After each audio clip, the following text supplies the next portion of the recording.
बात बा ब्रह्मा जी का बिटिया विश्वकला जी। विश्वकला जी घर में सयान हो गई। काजला की जकरे घरवा में बिटिया सयान हुई है ओकरे घरवा का निदिया हराम हुई है। बेटी गरीब को हो चाहे अमीर को हो सबकर इज्जत एक समान होले।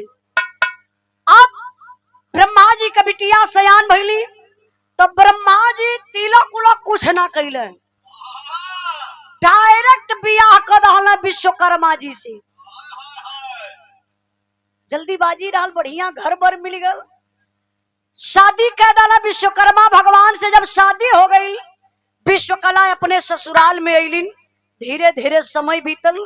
एक दिन विश्वकला के मन में एक सवाल उत्पन्न भयल। अपने पति विश्वकर्मा जी से एगो बात कहलिन। अच्छा बात का बा मास्टर साहब?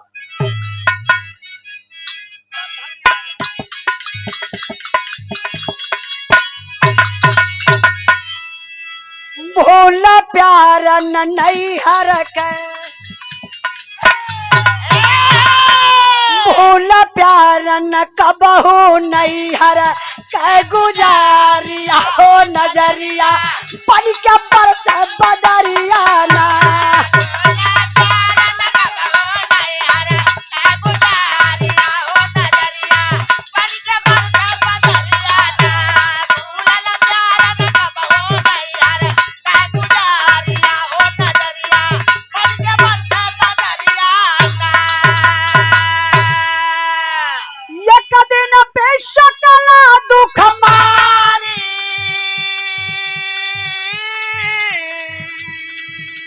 बोली विश्वकर्मा से पानी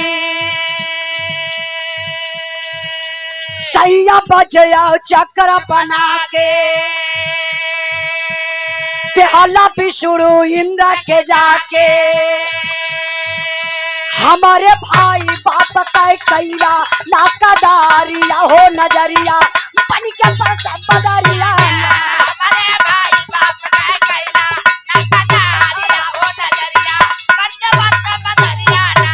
हमारे भाई बाप का कैला नाकादारिया हो नजरिया बन के पास बदरिया ना। विश्वकला ससुराल में गईलिन तो देखिए हर एक इंसान के जिंदगी में कुछ ना कुछ समस्या रहेले। आप लोगन कभी मेहरारू आप लोगन से कुछ पर्सनल बात करेली, दिन भर का थकल नहीं है, आप लोग भी दिन भर का थकल रहेला। मेहरारू घर में करेले तो मर्द बहरे करेला, लेकिन जब शाम का टाइम होला तो शाम का मर्द मेहरारू का जो पंचायत होला यह मर्दन के कमजोर कर दिला। मर्दन के कमजोर कैसे करेला? घरवे का शिकायत बा, मेहरारू एकदम पेच ऐठत रही तू तो चल जाला ना।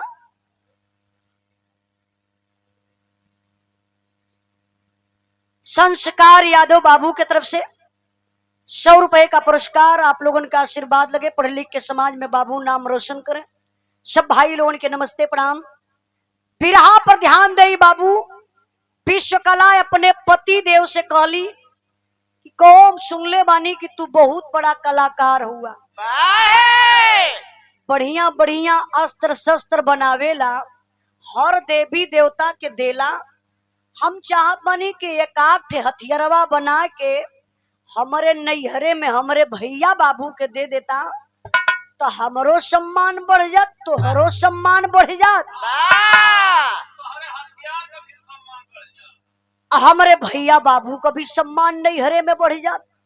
ये तनी बतिया जब बाबू विश्वकर्मा भगवान सुनलन तो उठ के बैठ गईलन। विश्वकला के बात से अंदर ही अंदर गुस्सा में हमें, लेकिन चेहरा पे मुस्कान बा।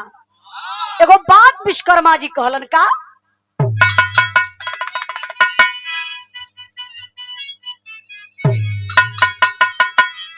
चचा आपके जमाने का तर्ज हमारे बिरहा में लगल। आप लोग देखले हुई हैं नदिया का पार फिल्म, अपने जमाने का बड़ा सुपर हिट फिल्म रहल। वो फिल्म का गीत बा कैसे मास्टर साहब?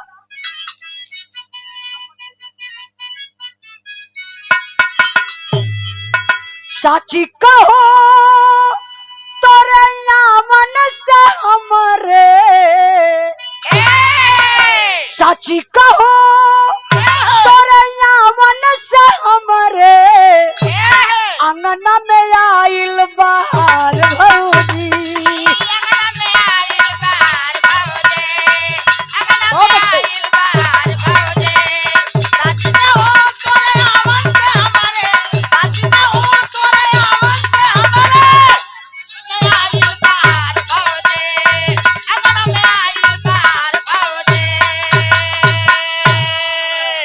भाव पर आप लोग ध्यान दई।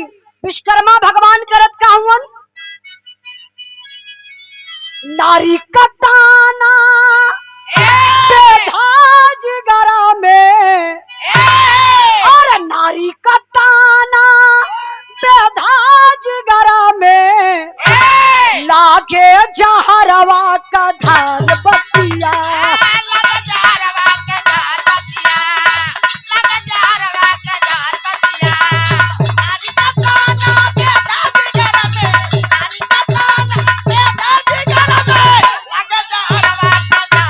बहुत अच्छे।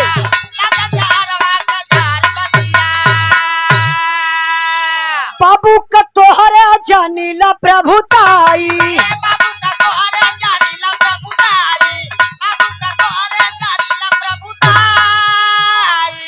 चुगला हुआ हो नारद तोहरो भाई,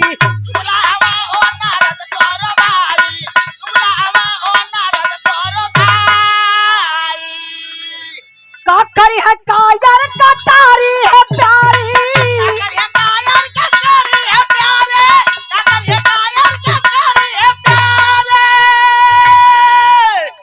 का करी है कायर कटारी है प्यारी, चली बोला सेखी बघार बतिया।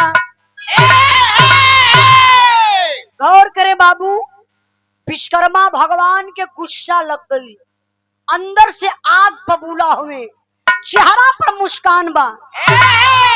विश्वकर्मा जी अपने दुल्हन विश्वकला जी से कहले, का हो तू बड़ी बड़ी बात बतियावत हो, इतना दिन तोरे शादी के हो गल, जब देखा तब तू नैहरवे का पक्ष खींचेलू। सही बात बा, मेहरारू केतनो पुरान हो जाए बाबू, उनके नैहरे का ममता उनके दिल से जाले नहीं। नैहरे में चटनिये रोटी खैले रही हैं, लेकिन ससुरारी में आके बड़ाई का करिए पता है, कहीं बहिनी इस शरीरिया इसे थोड़ी ना बनल बा। नैहरे में बड़ा दूध घी खैली, जब से मुअना के पल्ले पड़ली तब से मरलस, एकदम शरीरिये हमार सुखाए डलस। भले मोटाई के ऊ पहलवान बनल रही है।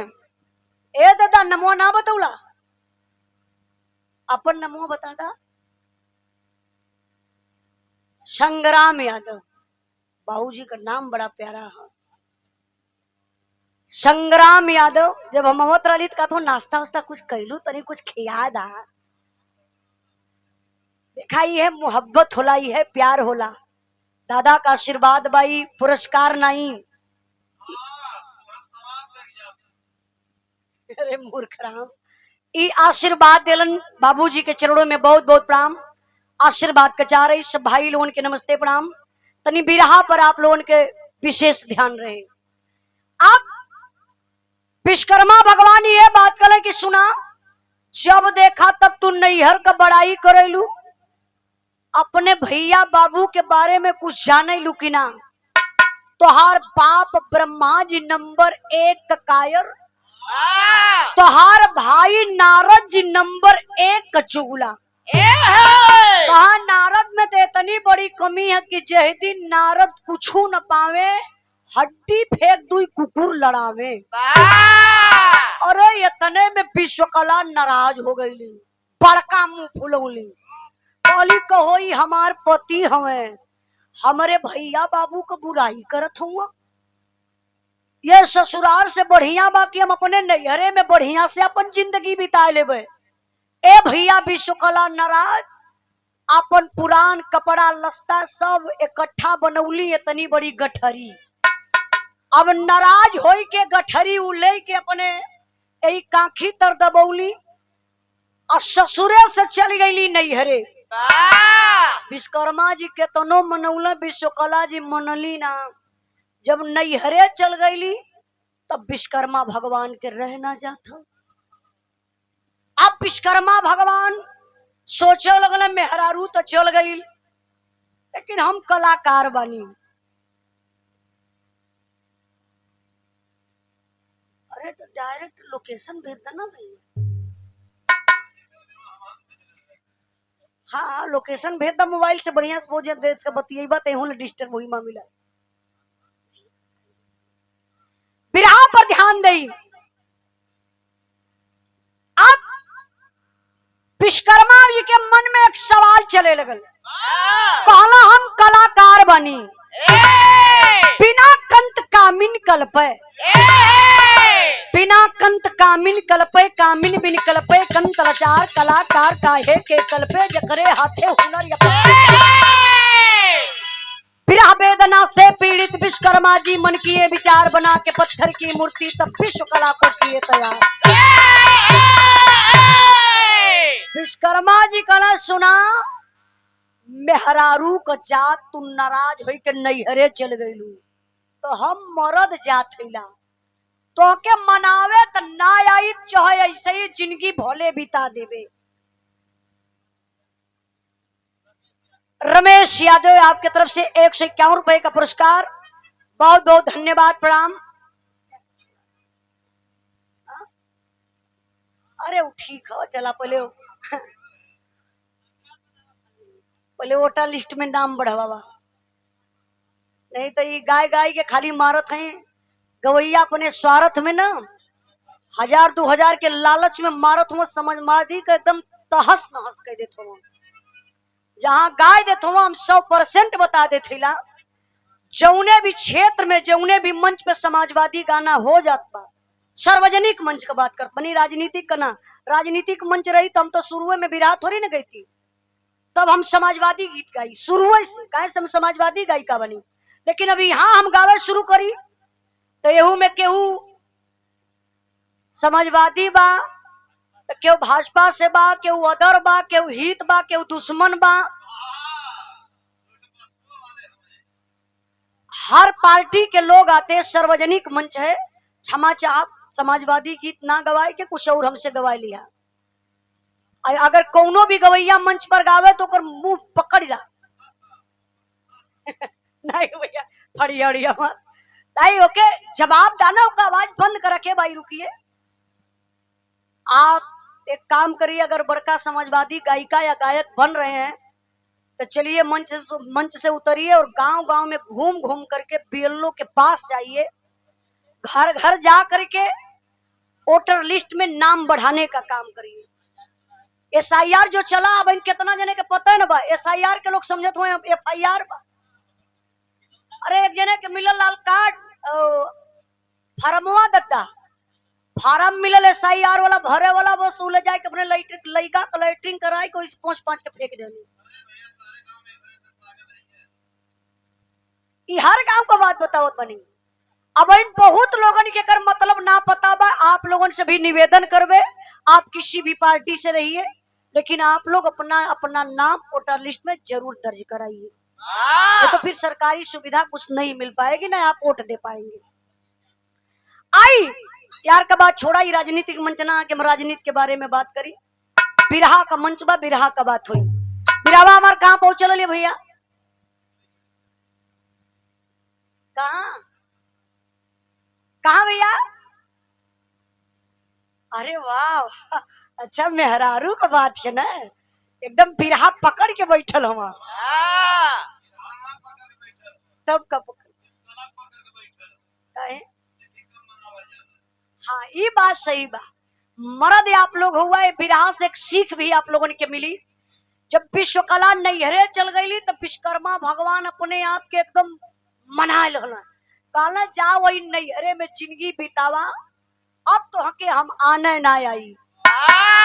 दिमाग लगौल विश्वकर्मा जी एगो पाथर लेके अइले, तनी से लंबा चौड़ा रहल, लियाई के पत्थरा ऐसे रखल, अब विश्वकर्मा जी के दिल दिमाग में खाली विश्वकला का चेहरा चलत बा।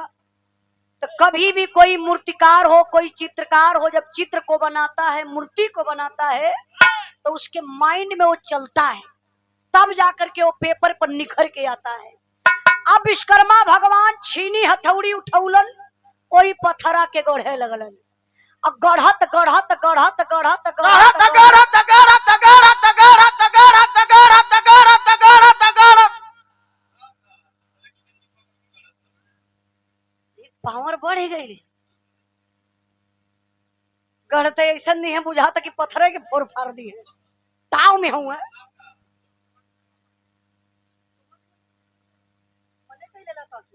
तुम्हारी इज्जत मंचवे पुतरी कही हो।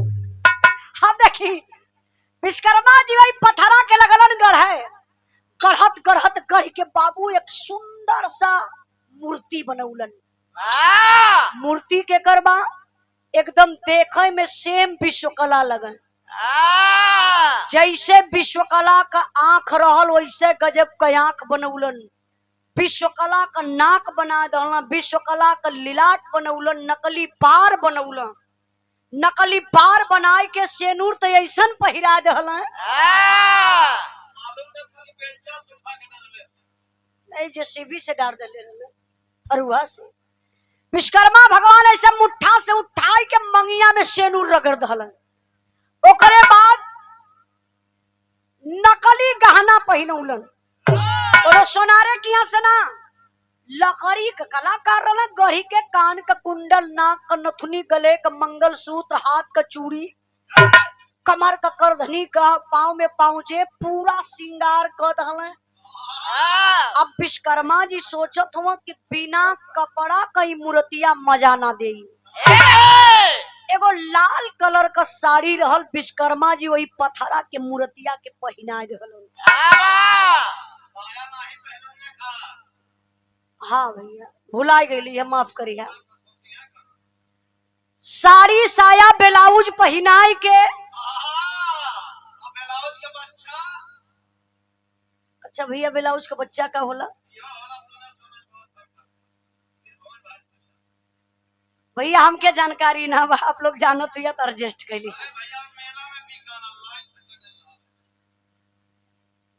ब्लाउज का बच्चा आप लोग जाने ला भैया? अच्छा ना जानता, हम ना जानत है। यह तो भैया नए जमाने का त्रिभुवन भैया बैठल हुआ, ई ब्लाउज के बच्चे के खोजे करल। का होला हो त्रिभुवन भैया आप जाने लगा? अच्छा देखा भाई हमके ना जानकारी बा, माफी चाहत बनी आप लोगों से। अभी त्रिभुवन भाई समझे ही समझे, पता नहीं खरीद के देना क्यों खरीद के ले जाना। त्रिभुवन भैया ई कुल बतिया तो उसे बतावे लगी। त्रिभुवन भैया कर मतलब तू कुपुत गुंडा हुआ लगा था, कुछ यो कांड कैले हो। अच्छा आई बिरहा पर ध्यान दें। विश्वकर्मा जी साड़ी साया ब्लाउज पहिनाई के मूर्ति के तैयार कैलन। ठीक वही दुअरिया के समनवा ऐसे देवलिया किया वो ठंगाई के मूर्तिया के ऐसे खड़ी कर दहलन। जानत हुआ काहे? ये लिए दुआरी के सामने विश्वकर्मा जी मूर्त रखलन। कुछ बनावे नावे के रहा, उनके कोनो हथियार उथियार गढ़े के रहे, तो ठीक दुअरिया के समन्वय विश्वकर्मा जी बैठ जाए। अब छीनी हथौड़ी लेके गढ़े लगे। जब उनके असली विश्वकला के याद हो जो नैहरवा गई नहीं, तो विश्वकर्मा जी तृप्ति के मल्ले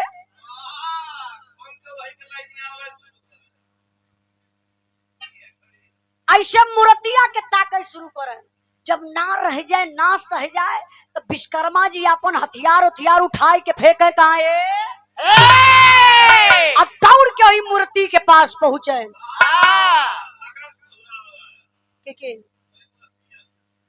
अच्छा विश्वकर्मा जी और मूर्तिया के सथवा करे का मास्टर साहब तर्ज बदल गई।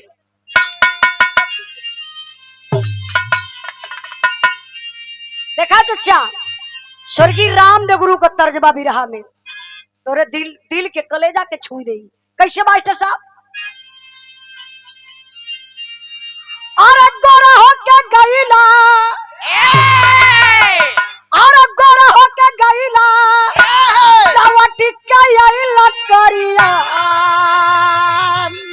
नजरिया पिया छोड़ी दा अरे जन जाया कोई लरिया नजरिया पिया छोड़ी दा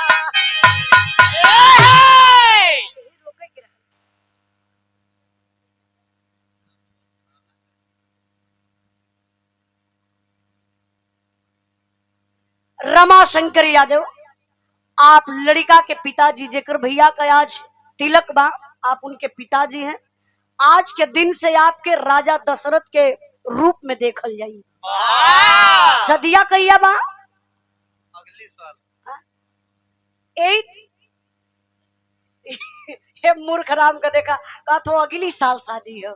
इतना इंतजार करे में लड़की लड़कन के एकदम दिक्कत हो जाले। सही बात है अपन आगे का प्लानिंग लोग करेला।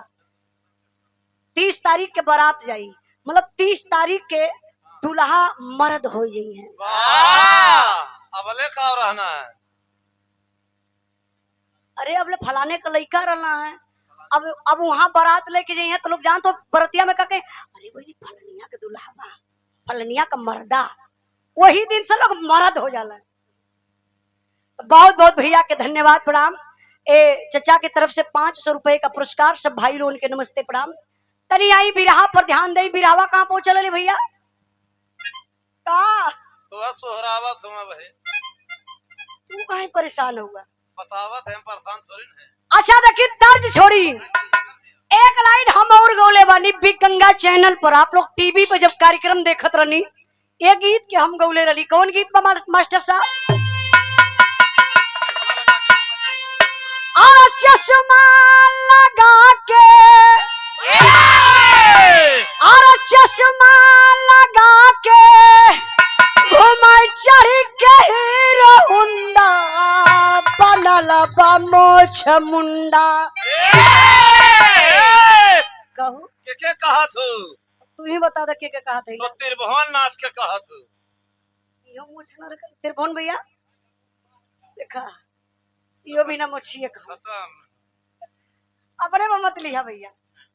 हाँ लेकिन इस सरवा बहरा है ये हमार गीत बा कैसे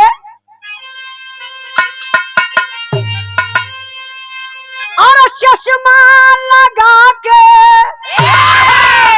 घुमा चढ़ के हीरो हुंडा बनल बा मोछ मुंडा। अरे बनल बा मोछ मुंडा हाई काल का लवंडा बनल बा मोछ मुंडा।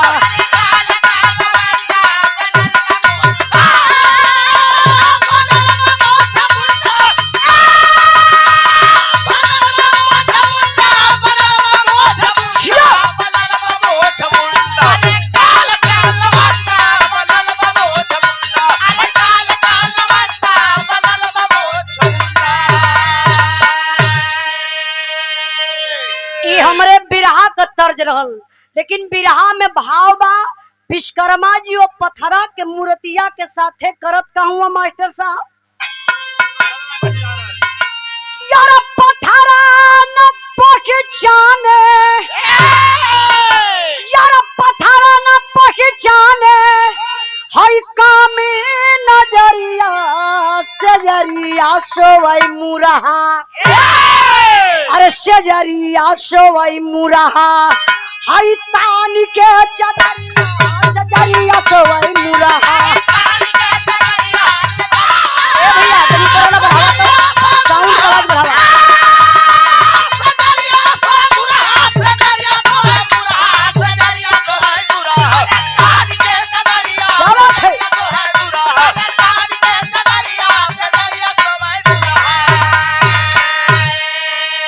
अरे झूमे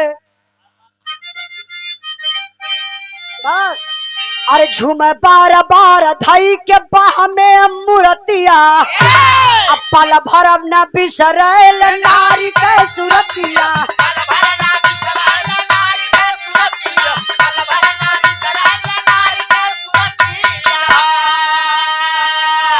और ब्रह्मा जी ब्रह्मलोक और ब्रह्मा जी ब्रह्मलोक पाए खबरिया सजरिया सोई मुरहा। अरे तान के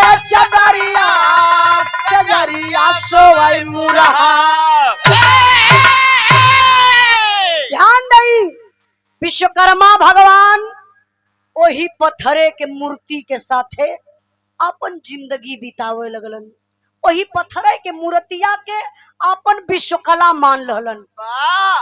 जब उनसे ना रह जा ना सह जाए, जैसे हीरो हीरोइन के ना गोदिया में उठावलन, ऐसे विश्वकर्मा जी उठाई के ले के रतिया भर घूमे।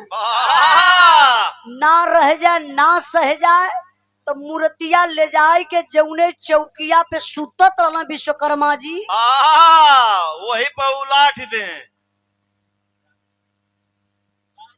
भैया, वही पे ले जाए के सुताए। अरे बोले का तरीका होला,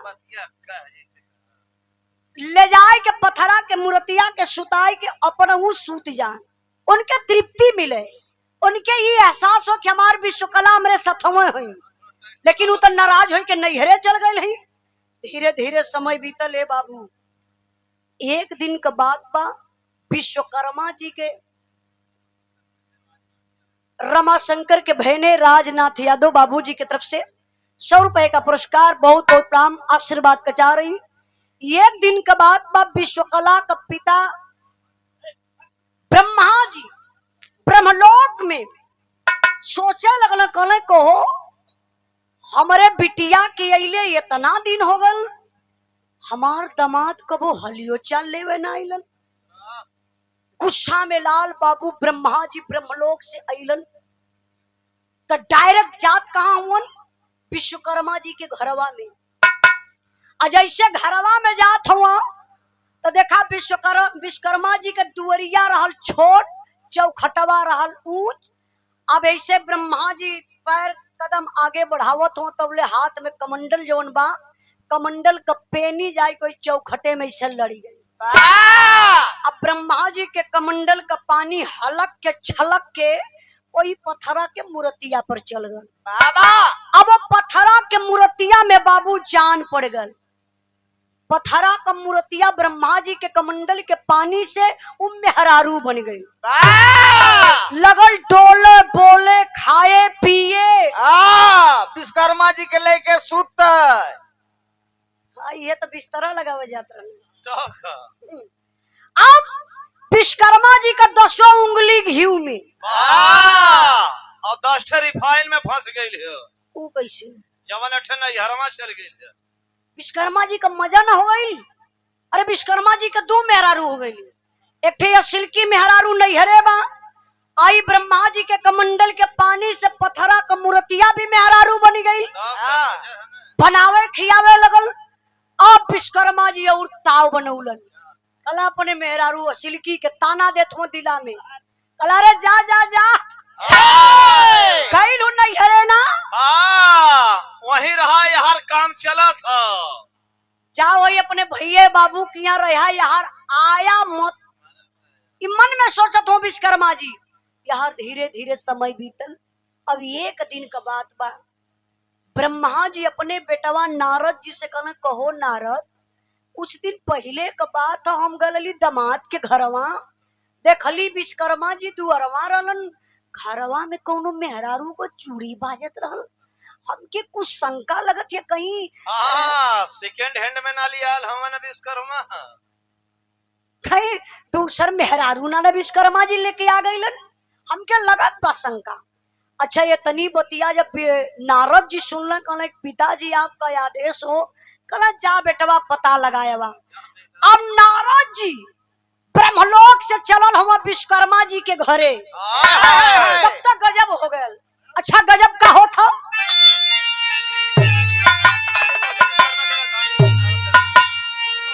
अरे एक दिन पहुंचे विश्वकर्मा के राजधानी, नारद ज्ञानी हो बजाते बीड़ा करन चले मेहमानी, नारद ज्ञानी हो।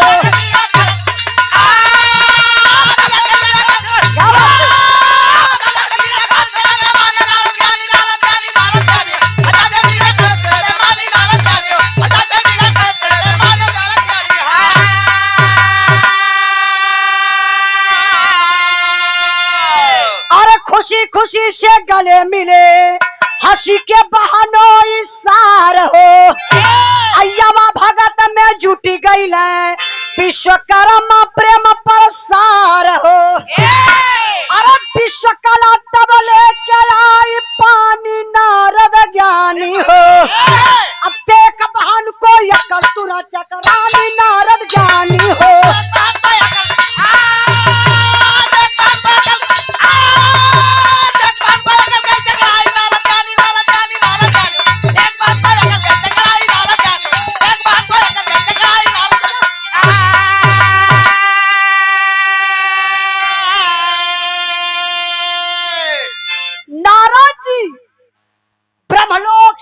लगलन नारायण नारायण नारायण करत गइलन विश्वकर्मा जी के दरवाजे पर। विश्वकर्मा जी बहरे हमें तब ले विश्वकर्मा जी का नजर काम कैलस। विश्वकर्मा जी देखला नारद जी के कहला अहो भाग्य ऋषिराज पधारे, आइए आइए आइए आइए साराम, आइए आइए आइए। अच्छा देखला हुवल होती है, कहा आइए आइए आइए। आई गई नारद जी, बिछा देना दरी। विश्वकर्मा जी जो आज मैट चलत था ना, पहले दरी चले, चाचा दादा लोगन के पता हुई। तू कैसे जाना तो? हमके भी जानकारी ऐसे भइल कि हमारे घरे भी एगो दरी रहल। वो तारे बाप के भी आहे में मिलल रहल। तो उसे के बतौले? तोहार आजा बतौले रहना। चला ठीक हो, बिरहवा गाय के घर में चलवा। अब नारद जी अच्छा ये महफिल में लड़का बड़ा मेहनत कइला है ना, सब का बस मेहनत के ले रहे हैं, आगे सक्सेस रही। हे बाबू का नाम बतौला है? अंशु यादव। बाबू के तरफ से 100 रुपए का पुरस्कार, आप लोगों का आशीर्वाद लगे, पढ़ लिख के समाज में नाम रोशन करे। सब भाई लोगों के नमस्ते प्रणाम। तनी आई बिरहा पर ध्यान दें। अब नारद जी वही दरी पे पलथरिया मार के बैठ गए। अब तब बोले देखा और जो पथरा मेहरुआ पथरा के मूर्तिया के जो मेहरुआ बनल है नकल की विश्वकला, उ देखली दुआरे पर के आयल बा तो भाई कर्तव्य भी बनल कि पानी मीठा लेके पहुंचे। अब लिया के भैया पथरा का सॉरी पथरा वाली विश्वकला मैं दूसर के नंबर पर समझत हुआ लोग ना, लिया के हाथे में मीठा पानी वही नारद जी के बगल में रखत हई। अब नारद जी का मुंह में पवाए गया। नारद जी देखले कहले कोई तो हमार बहिनी है लगत हो। अब विश्वकर्मा जी एक शकल का बनौले रहलन, कोनो फर्क है ना रहल। नारद जी कहले भाई ना घरवा रहली तो बहिनिया घरे रहल, और ये कब पहनोई के घरे आई गई। वाह, टेम्पू रिजर्व करके आइल रहल। हाँ ओकरी ड्राइवर रहल। अरे हम ड्राइवर है तो रास्ता में उलाट दे तो नहीं कि माथे पे। अरे नियत खोर आदमी। अब नारद जी के न पानी पियायल न मीठा खवायल, उठा लाला बीड़ा।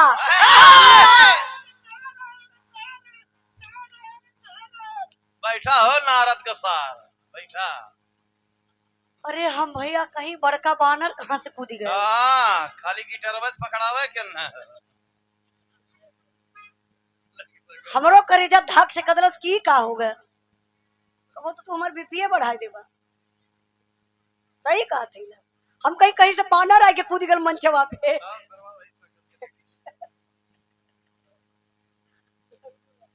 सकलिया कैसे पहचान? लंगूर वाली है। अच्छा देखी नारद जी नारायण नारायण करत का बाबू कइले ब्रह्मलोक में। ओही लमवे से चिल्लात हो कला रे बहिनिया रे बहिनिया। तता लुटा गईली रे बहिनिया। यह माइक में प्रचार करा तो हर बहन लुटाते। नारद जी कहा करे बहिनिया रे बहिनिया गजब हो गयल। असिल की विश्वकला कली का भल भैया, कहा तू नैहर संहारत है उस सरवा बने मन के लूटत के विश्वकर्मा गरियावत में। कहा तू नैहर संहारत हो, जा देखा विश्वकर्मा जी बहनोई दूसर मेहरारू लिया के राख लला। हम अपने आंखी देख के वथैला। अरे बाप रे बप्पा, अब विश्वकला के कहा वो बात समाथिया। अबले तो नाराज रहली, लेकिन जब ये सुन लाली कि हमार मरद विश्वकर्मा जी दूसर मेहरारू लिया के राख लला, आग पपूला हो गई। उन गठरी वठरी लई के अपन गई लाली ससुरे से नैहरे, फिर उठौली आई काखी में दबली। अब काखी में दाब के अब सिल्की विश्वकला का करत है मास्टर साहब।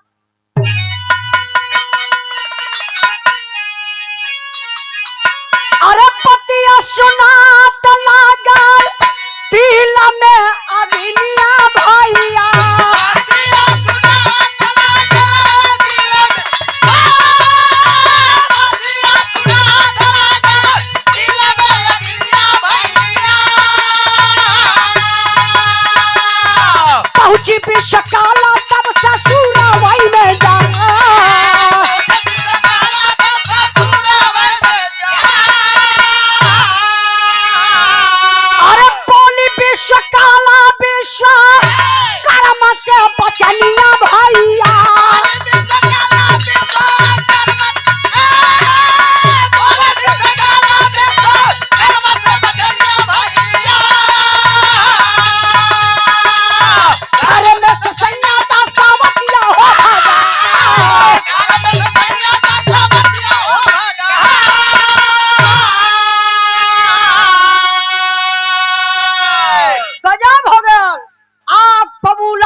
विश्वकला भागल भागल नैहरे से अली ससुरे।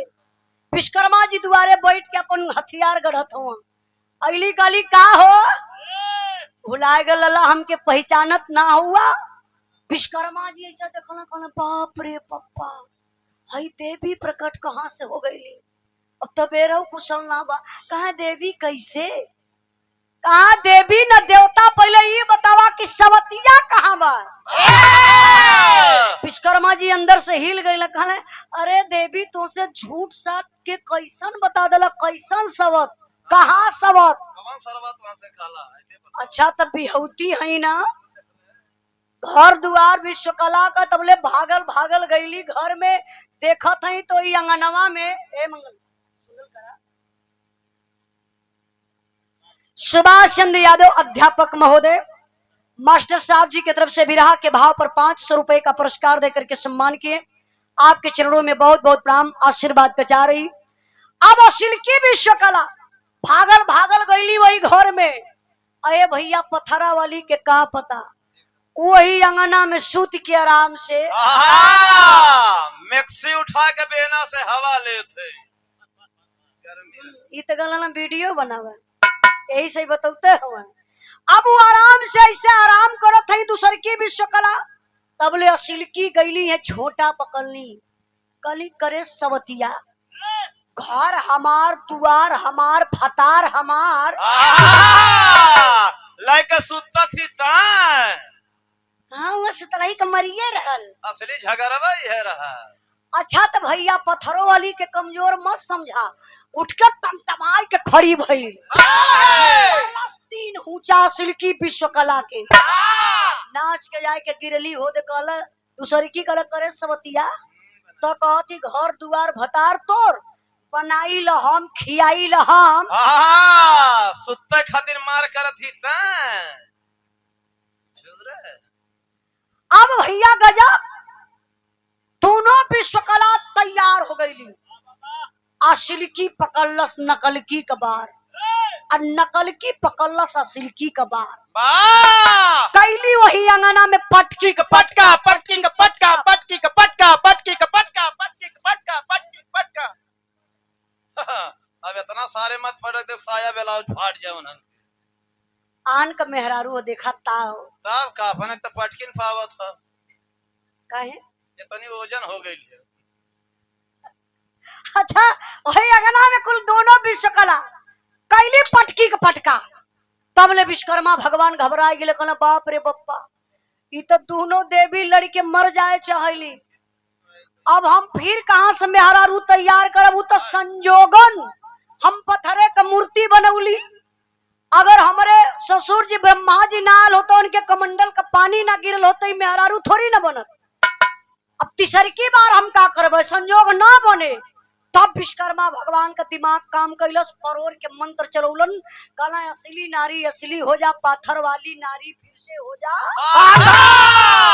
पत्थरा वाली ऐसा इष्टा असिल की विश्वकला कली देखा देखा सवतिया गए कैसे खड़ी है देखा देखा हम तो भैया कहाँ खड़ी हो वो विश्वकर्मा जी के घरवा हथवा हरियन का करत हुआ हमार सीधा हरे पर था ये हर कहला फुट जा भले से फुट जा अब एकदम हाथ ऐसे कर दो आप लोग कंफ्यूज हो जाइबा। हाँ, पागल कहीं का। अब असिल की विश्वकला कली की देखा देखा सवतिया गए देखा हमरे आंखी के सामने खड़ी बच्चा बोले घर में रही तबले हमके डाही मरली असिल की विश्वकला ऐसे पथरा वाली के धक्का कलिए पथरा वाली गिरले हाथ गोड़ फैलाए दहले। अब फिर विश्वकला वही मूर्तिया के देखत है कली देखा देखा सवतिया का कैसे सुतल है देखा देखा भतारे का कमाई खाई के चिकनाई लिया। मैन बहादुर यादव जी आपके तरफ से विरहा के भाव पर 500 रुपए का पुरस्कार आपके चरणों में बहुत बहुत प्रणाम। सब भाई लोगों के नमस्ते प्रणाम। ध्यान दई बाबू ए लइका ए बाबू तनी 1 मिनट शांत रहा वीर। अब असिल की विश्वकला कली ना रही बांस ना बाजी बांसुरी अगर ये घर में रही हम 2 दिन खातिर नाराज हो जा हमार पति विश्वकर्मा जी के फिर तैयार कर दी है। फिर अम्मा नैहरे भागे के पड़ी। कली ना रही बांस ना बाजी, बांसुरी लेके अइली छीनी हथौड़ी। असिल्की विश्वकला। यही से कहल जाला कि बाबू मेहरारू पत्थरों का सवत ना बर्दाश्त करे हैं। यही से कहल जाला कि मेहरारू, अरे आज के जमाना में केहू पे तनी रॉन्ग नंबर आ जा। अरे मास्टर साहब एक दिन फसल लाना, वाह किथुआ से एक गायिका का फोन आई गल। अरे मेरे मास्टर साहब के मोबाइल पे। अब वो लगल बतियावे में इनके कुछ और कह डालस। अब बगलिए में इनकर मैडम बैठल रहनी, सुन रहनी। पहले कहानी याद धरावत रहा। आई मोबाइल लेके भागत हुआ घर में से बहरे, तब ले इनकर जाए के मेहरारू कलर पकड़ के खींच ले। कल कहाँ रे कहाँ सोझा ऐसे बोलत किया करे करिया हो ना करती भैया। का करे कहाँ रे कहाँ करे का सुन सुन। इनकर मेहरारू जब मनसा जाले तो इनके बड़े प्रेम से कहा रे सुन करिएवा। कल कहाँ जाते, कौने का फोन हो? ई कहला रे वो एक गायिका का हारमोनियम बजावे के हो। तो कहा थे सुन। इनकर मेहरारू का कलस जब ही नहा वहा के तैयार भइले, जब शाम के इनके आवे के प्रोग्राम में, तो ई कहत हो सुन भी रे तनी कपड़वा लिया तो पहिर के जाई, लेट हो तो प्रोग्रामवा में जाए के। तबले इनकर मेहरारू गरम। वाह गरम हो गई। हाँ गरम का मतलब ना समझत हुआ। अब तो के बला के ले जाए कोई। अरे नहीं वे गरम का मतलब आप लोग समझत हो ना, गुस्सियाए गई। अब इनकर मेहरारू गुस्सा में लाल कला सोन सोन और नानी माई से जाई के मांग ला कपड़वा जौने से बतियावत रहला है। झगड़ा शुरू भैया। त्रिभुवन भैया सच्चाई बतावत हई। आज तक अब बोला चाल ना भाई। एक महीना हमारे मास्टर साहब से उन मास्टराई से बोल चाल ना भाई। नाम का वो एक महीना जाके अपने बहनी उरे रहा। लेकिन अब देखल जा काजला कि मेहरारू पत्थरों का सवत बर्दाश्त ना करी है। असिल्की विश्वकला छीनी हथौड़ी लहली, ओई पत्थरा के मूर्तिया के काटे लगली। मरली यही से दोनों बाहें कट गई, मरली यही से गर्दन छटक गल, मरली सीना फट गल। आ एक छीनी हथौड़ी बाबू मरली जब पेटवा पर हो, तब तक गजब हो गयल। पेटवा फटल, एक सुंदर सा लड़की पैदा भइल। मतलब विश्वकर्मा जी अपन काम कर गुजरल रहने।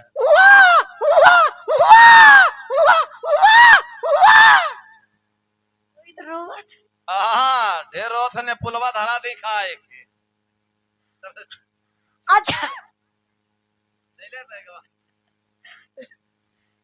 लड़की पैदा भइले घोड़ार पैदा भइल। अच्छा वो जो लड़की पैदा भइल ओकर नाम का रखल गल हमरे बिरहा का आखिरी पॉइंट बा।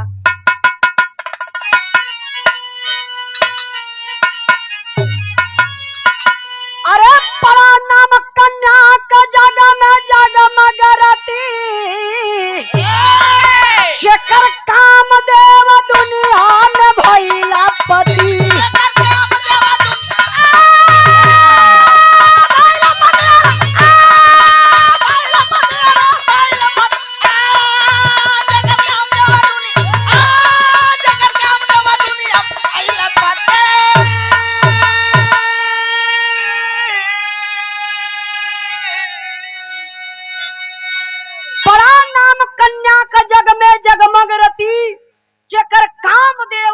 में भइले पति। ओ लड़की का नाम पड़ल बाबू रति। जब रति सयान भइलिन तो उनकर बियाह भयल कामदेव से। कामदेव के बा के आप लोगन के पता होई, कुछ लोगन के ना पता होई, हम बता देत बानी। कामदेव आज भी ए लइका ही लइका बड़ा हल्ला का तो मत।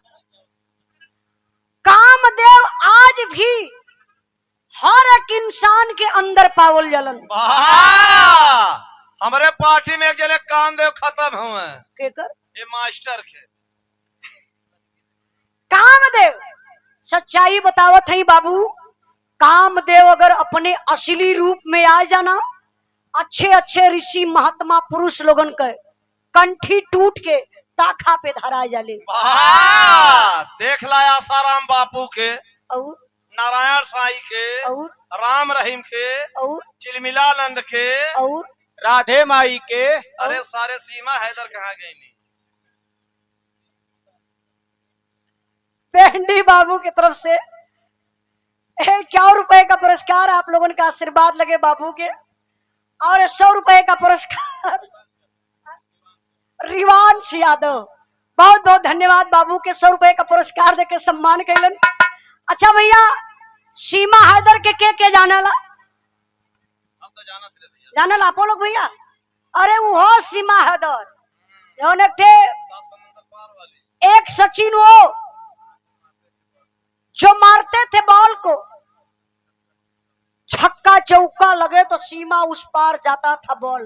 बाबा लेकिन एक ठे मुचमुचावा सचिन पूरा सीमा में उठा लिया यार। पाकिस्तान से सीमा में उठा लिया। इतना ना तो साथवा में 4 ठे विकेट भी लेके आल। विकेट मतलब? चल लड़का कमाई रहा। हाँ हाँ भैया सही बात है। सीमा हैदर तो अबे कई, लेकिन 4 गो लइकन के लेके आई। एक ठे अंपायर भी रहा। वो कहाँ? ये समय फील्ड में धौरत थे। अरे यारी कुल बतिया तो बतावा लगे। ये है बता। सही बात है, ये गूगल से भी तेज इनकर दिमाग हो। तो हम बताई ले बाबू, कामदेव सच्चाई बात, जे करे ऊपर सवार हो जाई है ना, उस साथ रिश्ता भी अपना भूल जाता है। रिश्ता के भी लोग कलंकित कर देते हैं। तो आप लोगों से एक निवेदन करब कि कभी भी कामदेव अगर सवार हो, आप लोग अपने आप में कंट्रोल रहल करिए। विरहा का आखिरी लाइन, आखिरी भाव बा। लड़का का भतीजा आर्यन यादव जी, बाबू की तरफ से 100 रुपए का पुरस्कार, आप लोगों का आशीर्वाद लगे। पढ़ लिख के समाज में बाबू नाम रोशन करे। हमार बिरहा खत्म भइल। कुछ गावे बजावे में, हंसी मजाक में अगर कुछ आप लोगों के लगल होई, अच्छा ना लगल, थैंक यू, धन्यवाद। तो कुछ लगल भी होई तो आप लोग क्षमा करने का कष्ट करिएगा। कहाँ से जे ज्यादा बोला ला उसे कुछ ना कुछ गलती हो जाए। तो आई हमारे बिरहा का आखिरी लाइन बा। वही गाड़ी ना, गाड़ी तो तोहल उनके गौले जाई, जब तिलक चढ़ी तब हम इंतजार करत हई। वही प्रेम से आप लोग बैठल हुआ ना, अब वही मानो ना बोलत ना, नाश्ता वास्ता कहला, एकरे बाद तब गाड़ी चली, तब भेंट भरी। आप लोग तिलकारू हो ना, प्रेम वाली गाड़ी, वो वाली गाड़ी मत समझ जाइए। ईटा पत्थर चला है। आप लोग का हुआ भैया? उनके बर्तिया कह सके जाला। अच्छा भैया, आप लोग बर्तिया हुआ, आप लोग घरतिया हुआ, मतलब तिलकारू। फिर आकर आखिरी पॉइंट बा, देखा बरतिया लोग ताव में न बैठल हो, साला 30 तारीख के चलल जाई, एक एक बियर मारल जाई, रात के पैंट बिगाड़ल जाई। अरे नाचत दूर माटी। अरे भैया तो कैसे बोल रहा, हम घबराई गई कि बर्तिहन का पैंट कैसे बिगड़ी। हाँ, थोड़ा सा डांस जे करला बुरा मत मनिया। वो मार लिए थे पियर, नागिन डांस करत करत एक दिनवा देखलिए कि लड़का का पैंटवा शर्टवा कुल सारा बोर कइले, हिलाई में नाच रहल। तब का वो बियर थोड़ी मन ले रहा, वो 75 वाली दूठ मार डाले रहा। तो आप लोग बाराती जाई, ए बाराती में कोनो बिरहाउरा कुछ हो कि ना? कुछ ना कइले हुआ, ठीक कइले। चली अच्छा बाराती जाइया तो ड्रिंक कई के लोगन मत जाइया, ये हमार सुझाव बा। वैसे जके पियले का नशा रही, ओके उजाला का बात अच्छी लगी। साहब का दुनिया मुर्दा फूंका जा सब दारू पे, तो बाराती में सब भी हो काहे? ये तो एक मौका मिला ला। अच्छा चली फुल एंजॉय में जाई है। बिरहा का आखिरी लाइन बा, आखिरी पॉइंट बा मास्टर साहब। अरे नजरिया तरस नारी के बिना, उजाला शोर शाम का रता का माया, नजरिया तरस नारी के बिना, शोर शाम का रता का माया,